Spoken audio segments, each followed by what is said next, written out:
မင်္ဂလာပါရှင်အခုကျွန်မပြောမယ်ဒီ email internet နဲ့ပတ်သက် email Gmail ပေါ့နော် Gmail နဲ့ပတ်သက်တဲ့ဒီသင်ခန်းစာလေးကတော့ကျွန်တော် account နှစ်ခုသုံးတဲ့သူတွေအတွက်သို့မဟုတ် account နှစ်ခုကိုချိတ်ဆက်ပြီးတော့အသုံးပြုခြင်းသူတွေအတွက်အရေးကြီးရပေါ့နော်အသုံးဝင်တဲ့ email အသုံးဝင်တဲ့သင်ခန်းစာလေးတစ်ခုဖြစ်ပါတယ်တော့ဘာလဲဆိုလို့ရှိရင်ကျမတို့ကအခုဆိုရင်ကျမက computer basis ဆိုတဲ့ account လေးတစ်ခုဖွင့်ထားတယ်အဲ့ဒီ account လေးမှာကျမအလုပ်တွေလုပ်တယ်အဲ့ဒီ account လေးကိုပဲမိတ်ဆွေတွေသို့မဟုတ်ပေါ့နော်အထက်လူကြီးဘာညာကနေပြီးတော့ကျမကို email တွေပို့တယ်ဟုတ်ပြီကျမကဒီ account ကိုကျမအမြဲတမ်းတခြားဖုန်းထဲမှာပေါ့နော်ကျမထည့်မထားဘူးဒီကွန်ပျူတာမှာပဲသုံးထားတယ်ဒီမှာကွန်ပျူတာမှာပဲထည့်ထားတယ်ပေါ့နော် okay ဒါဆိုလို့ရှိရင်ဒီ account ထဲမှာဝင်နေသမျှ email တွေဒီ account တွေကိုရောက်လာတဲ့ email တွေကိုကျမအခြား account တစ်ခုနဲ့ချိတ်ဆက်ပြီးတော့သိကျင်တယ်တောင်းကျင်တယ်တဲ့အဲ့ဒါဆိုရင်ကျမဘယ်လိုမျိုးချိတ်ဆက်ထားမလဲဒါမှမဟုတ်လူနှစ်ယောက် account တစ်ခုကိုအတူတူသုံးတယ်ဟို account ကတခြားလူတစ်ယောက်စီမှာကြံခဲ့တယ်ပေါ့နော်ဒါဆိုလို့ရှိရင်အဲ့ဒီ account ထဲမှာဝင်နေတဲ့အဲ့ email တွေကအလိုအလျောက်ကိုယ့် account ထဲကိုရောက်လာအောင်ဘယ်လိုချိတ်ဆက်ထားမှာလဲတဲ့ဆိုတော့ forward ကလေးနဲ့ချိတ်ဆက်ထားမယ်အဲ့ဒီ forward ကဘယ်လိုချိတ်ဆက်ထားမှာလဲဆိုရင်setting ထဲမှာချိန်ရပါမယ်ဟုတ်ပြီဒါဆိုလို့ရှိရင်ကျမပြောချင်တဲ့သဘောတရားကဒီ original ဒီ account တွေကိုအခြား mail တွေအခြား account တွေကဝင်လာသမျှ email တွေမှန်သမျှကိုကျမနောက်ထပ် account နဲ့ထပ်ပြီးတော့ချိတ်ချင်တာပေါ့နော်ဟုတ်ပါပြီအဲ့လိုချိတ်ချင်တယ်ဆိုလို့ရှိရင်တော့သူ့ရဲ့ setting တွေကိုတစ်ချက်သွားလိုက်ပါမယ်ပြီးလို့ရှိရင် see all settings ဆိုတာလေးကိုတစ်ချက်ကလစ်လိုက်ပါမယ် see all settings ဆိုတာလေးကိုတစ်ချက်ကလစ်လိုက်မယ်ဒါဆိုရင်ဒီ see all settings နဲ့ပတ်သက်တဲ့ page ကသူက loading လုပ်ပြီး setting ဆိုတဲ့ page တစ်ခုကျလာပါပြီကျလာပြီဆိုလို့ရှိရင် forwarding and pop or INAB ဆိုတဲ့ tab ကလေးရှိရနော် tab တွေအများကြီးရှိတဲ့အထက်ကဒီ forwarding and pop ဆိုတဲ့ tab ကလေးကိုတစ်ချက်ကလစ်လိုက်ပါမယ်ပြီးတော့လို့ရှိရင်ကျမတို့က add a forwarding address ဆိုတဲ့ forwarding နဲ့ပတ်သက်တာပေါ့နော် add a forwarding address ဆိုတာလေးတစ်ချက်ကလစ်လိုက်မယ်ဒီ icon ရဲ့သဘောတရားကကိုယ့်ရဲ့ဒီဘက်ဒီ account ထဲမှာရှိသမျှ email ဒီ account ထဲကိုလာသမျှ email တွေကိုတဲ့ဘယ် address ကို auto forward လုပ်မလဲလို့ပြောချင်တာเนาะအဲ့တော့တစ်ချက်ကလစ်လိုက်မယ်ဒါဆိုလို့ရှိရင် add a forwarding address နဲ့ပတ်သက်တဲ့ dialog box ကျလာပြီเนาะကျလာပြီဆိုလို့ရှိရင် please enter a new forwarding email address တဲ့ forward auto လုပ်ဖို့အတွက် email လိပ်စာကိုတဲ့ထည့်ပါတဲ့ဒါဆိုလို့ရှိရင်ကိုကနောက်ထပ်အခြား email လိပ်စာတစ်ခုထည့်ရတာပါဗောနော်ဒီ account ထဲကိုရောက်သမျှတွေကိုမြင်ကျင်တဲ့ email account ရဲ့လိပ်စာထည့်တော့မယ်ဟုတ်ပြီအဲ့တော့ကျမကဒီမှာတစ်ခုထည့်လိုက်မယ်ဟုတ်ပြီနော်ဒါကတော့ကိုထည့် email address ကစလုံးပေါင်းမှန်ဖို့တော့လိုတယ်ဗောနော်ဟုတ်ပြီ email address တစ်ခုထည့်ပြီးရင် next button လေးကိုနှိပ်လိုက်မယ်ဒါဆိုလို့ရှိရင်သူကဘာပြလဲဆိုတော့ဒီလိုမျိုးတစ်ခုပြမယ်နော် forwarding mail to တဲ့ဆိုပြီးတော့ဒီ address လေးကိုပြတယ်ဟုတ်လားဆိုတော့ကျမက proceed လေးကိုတစ်ချက်နှိပ်လိုက်မယ်နော်နှိပ်လိုက်တဲ့အခါကျလို့ရှိရင်ကျမရဲ့ဒီဘက် mail မှာ original mail မှာဘာပြလဲဆိုတော့ add a forwarding address တဲ့နော်a confirmation code has been sent to ခုနကရိုက်လိုက်တဲ့ email address ပေါ့နော် to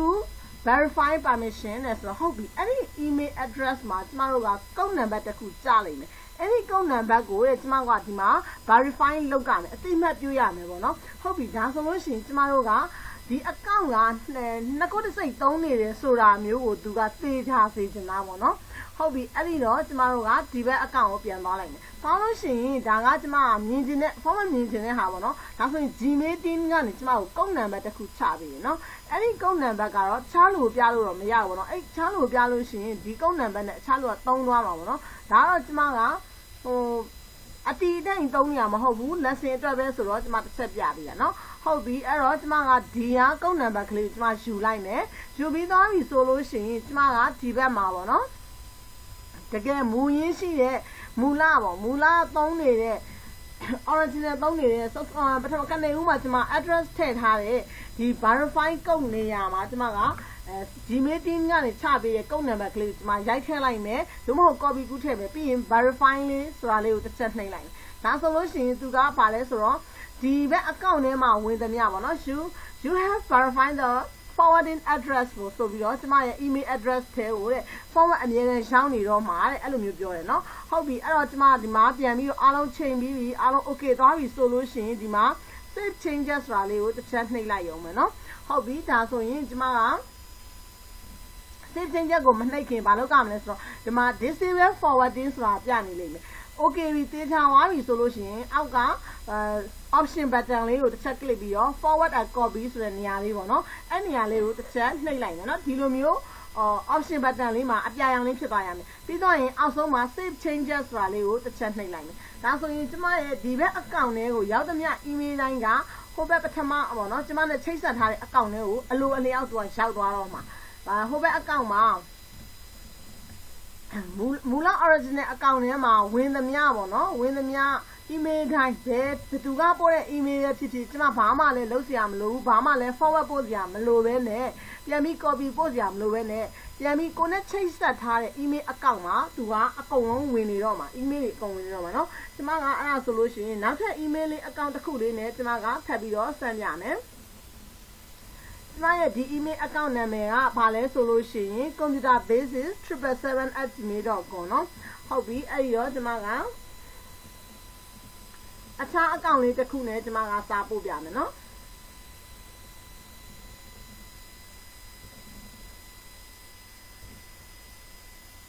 computer basis 777@gmail.com ကိုကျမက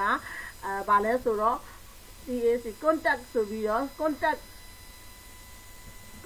address ဆိုပြီးတော့ကျမကစာလေးပို့လိုက်မယ်နော်ဟုတ်ပြီအဲ့လိုမျိုးပို့လိုက်တဲ့အချိန်မှာဆိုလို့ရှိရင်ကျမရဲ့ဒီဘက်မူရင်းအကောင့်ထဲမှာသူကဘာတွေလဲဆိုတော့မူရင်းအကောင့်ထဲမှာကျမပို့တဲ့စာပေါ့နော်အခြားအကောင့်တစ်ခုကနေပြီးတော့ပို့တဲ့email ကပို့တဲ့စာရင်းမှန်သမျှအားလုံးကဝင်နေလိမ့်မယ်ဝင်နေတယ်လို့မျိုးကျမနဲ့ချိတ်ဆက်ထားတဲ့တခြားအကောင့်ကလည်းအကောင့်ထဲမှာလည်းသူကသွားပြီးအလိုလျောက်ဝင်နေတာကိုမြင်ရမယ်နော်